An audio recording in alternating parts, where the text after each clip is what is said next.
Coming up on Daily Iowan TV, Politics in Person, see a young Iowa politician visits town and connects with the residents. And Food on the Go. We take an up-close look at the annual Taste of Iowa City. And we talk with a former Iowa wrestler who has a pretty big day tomorrow. And we talk to some freshmen to see how excited they are for some Hawkeye football. It'll be hard to find sunny skies throughout the week. Find out more in weather. All that and more coming your way. Don't go anywhere. Daily Iowan TV starts now.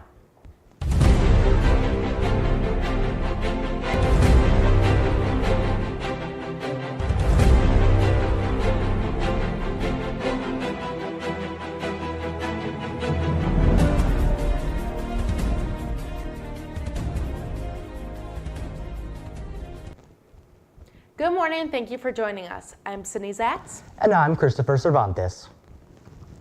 Political season seems to never rest in Iowa. Daily Iowan TV reporter Cole Johnson shows us how Iowa City has already seen the beginnings of the 2018 election. Iowa politicians are hitting the streets for the 2018 gubernatorial election, where Iowans select the next state governor. Wednesday afternoon at Cortado Coffee Shop, the people of Iowa City had the opportunity to meet Democratic candidate Nate Bolton. During his visit, Bolton spoke primarily on the recent collective bargaining legislation that passed here in Iowa. He then touched on providing education funding for schools across the state. What kind of quality education will we have when we have only the lowest common denominator serving our public universities? So we have to get serious about this conversation. We have to acknowledge that there is a problem. When you cut budgets again and again, it does impact services. Bolton's campaign promises focusing on education, environmental health, and workers' rights are what have been creating momentum in his campaign with potential voters. We need to educate our kids, we need to make sure our waters are clean, and we need to make sure that people have strong jobs and that they have a fair shot. Because when we're doing that, we're in a place where everyone gets ahead. And I really think that that's what 2018 is going to be about, and I really think that's what the message is going to be about. Back in February, former Governor Terry Branstad signed House File 291, which created large changes in how Iowa treats collective bargaining. I was there every step of the way, challenging that agenda. In the Senate, we debated all through the night, 26 consecutive hours on that collective bargaining bill.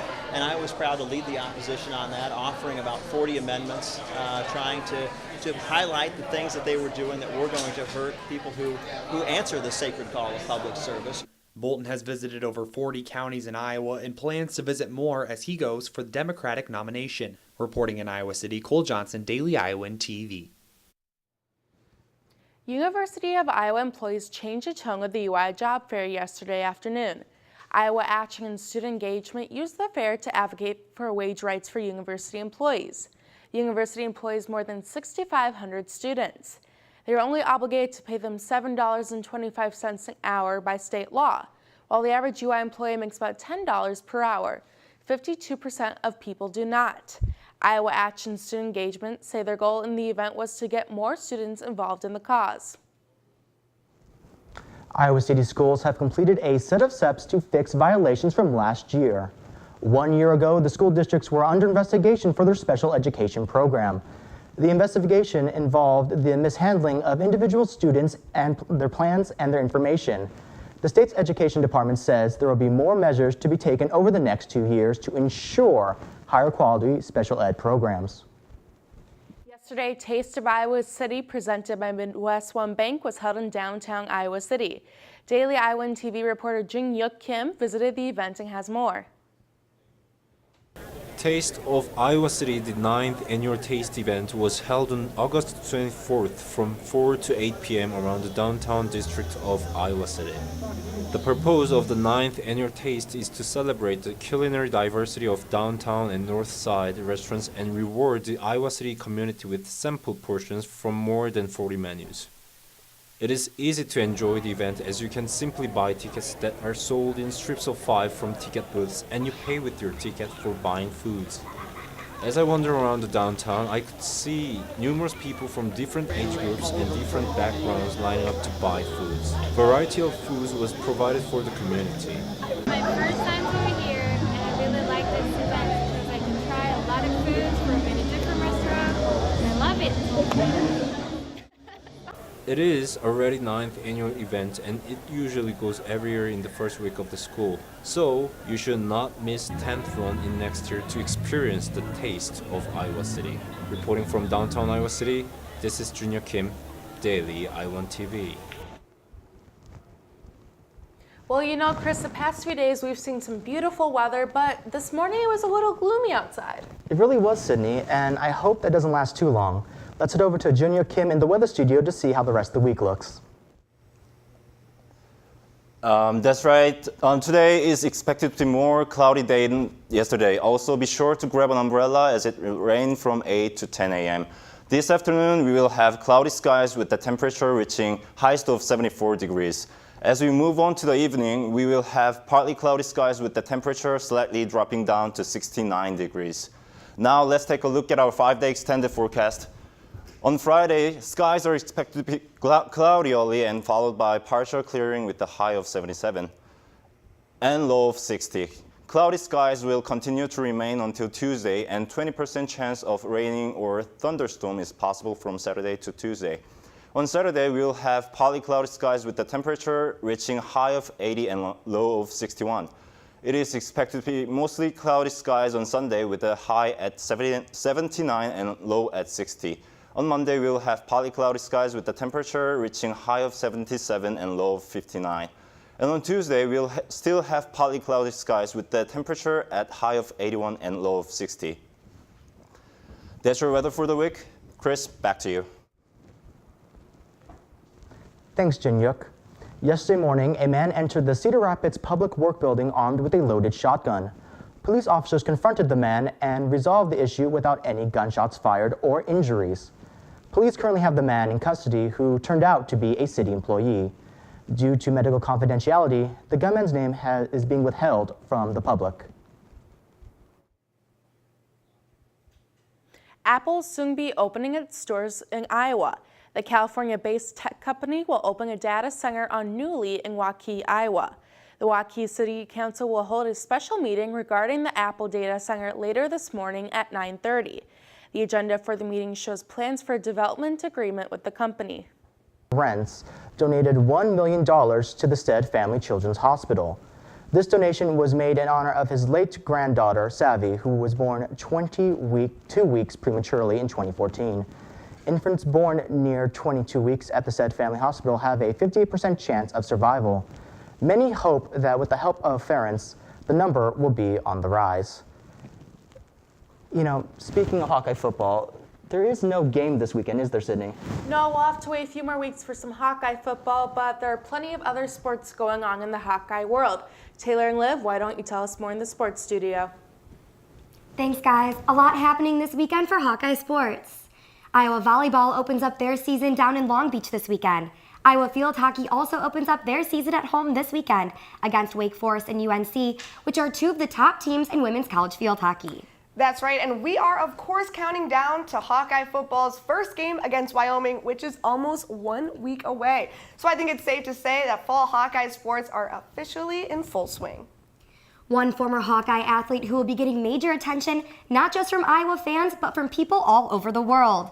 Iowa wrestling favorite Thomas Gilman will be representing USA tomorrow for the 2017 World Championships. Thomas Gilman was the favorite to win the NCAA championships last year, but dropped a 4-2 decision in overtime at 125. The loss was Gilman's first of the season in 31 matches. But instead of letting the loss affect him, he has put it in the past and is ready to look toward the future.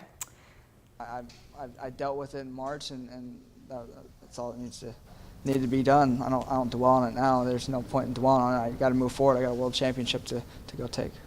He has goals and aspirations that he wants to attain, and regardless of what happens prior to that or during those earlier goals, if he has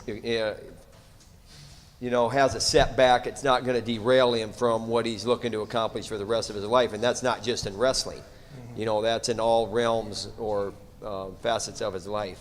It's good to feel that and open up a little kinks in my armor and work on those things. And after that, just training here and getting my mind ready, my body ready, and feeling good. I mean, my training's pretty much done as far as work. The work's behind us now. Just got to feel good and and get ready to go. He's a lot smarter than I was. He learns a lot quicker than I did, so it's a different kind of a connection.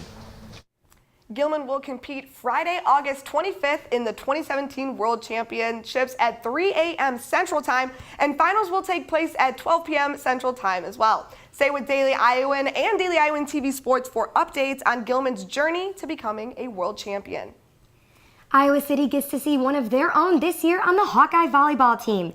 Taylor Van Fleet has more on the story with one of the team's newest additions. Hawkeye volleyball team has one transfer this season who is coming back home. Defensive specialist Ashley Smith is returning to her hometown of Iowa City after spending her first year playing at Nebraska Omaha. Smith grew up a Hawkeye fan and is now living out her dream of playing for the Iowa volleyball program. My whole family, we are a hardcore Hawkeye family, and so when I committed here, it was like a monumental experience for my family because I had an uncle who wrestled here, and so being a Hawkeye in a Hawkeye family, it's just a whole new thing that is really good for us. Head coach Bon Szymanski said Smith's presence has already had a positive impact on the team, and her positive attitude and skill set could land her a starting spot this season. Ashley Smith has been a great addition for us as a transfer. She comes out of City High. City High was my first head coaching job back in the day, and so that's fun to have somebody of local talent here, and certainly brings a love for the Hawkeyes, and that's really important. She's a great athlete. Ashley has some really good uniquenesses that she's figuring out how to bring into the team, and so we'll see if she evolves into a starting spot this year as a back row sub.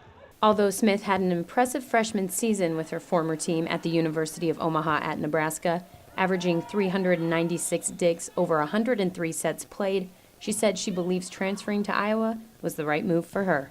Coming back here, it was a big transition for me because, the Big Ten is a whole new conference that it takes a lot to conquer, and so coming home, it was a great decision because now I'm with my friends, I'm with my family, and ultimately my team is my family too. Ironically enough, Smith will make her home debut against her former team when Iowa takes on Nebraska Omaha here at Carver on September 1st. Reporting from Carver Hawkeye Arena, this has been Taylor Van Fleet with Daily Iowan TV Sports. This season actually happens to be the first time that Iowa volleyball team has never faced Smith's former team, Nebraska, at Omaha. And she's looking forward to making her Hawkeye debut against some familiar faces. Now for some unfamiliar faces. DITV's Bo Bowman took to the streets of Iowa City to get a feel for what the incoming freshmen think of this year's Hawkeye football team. This week, thousands of teenagers began their freshman year at the University of Iowa. We thought to get to know them a little bit better, we'd ask them just how much Hawkeye spirit they really have. Hawkeye fans new, about a week, and old, probably since I was born, are going to start pouring into Kinnick Stadium. And the question most of them still don't have the answer to is who's going to be starting at quarterback. I don't know. While some say it doesn't matter who's under center. The quarterback's only as good as his team. But the one thing that's consistent in Hawkeyes is confidence. Probably 8. They'll get 9 wins on the season. 10. All 12. Undefeated. Undefeated. Undefeated. Why not? And pride for the guys on the gridiron. Go Hawks. Go Hawks. Go Hawks. Yeah, go Hawks, baby, on Iowa. Let's get it. Is that it?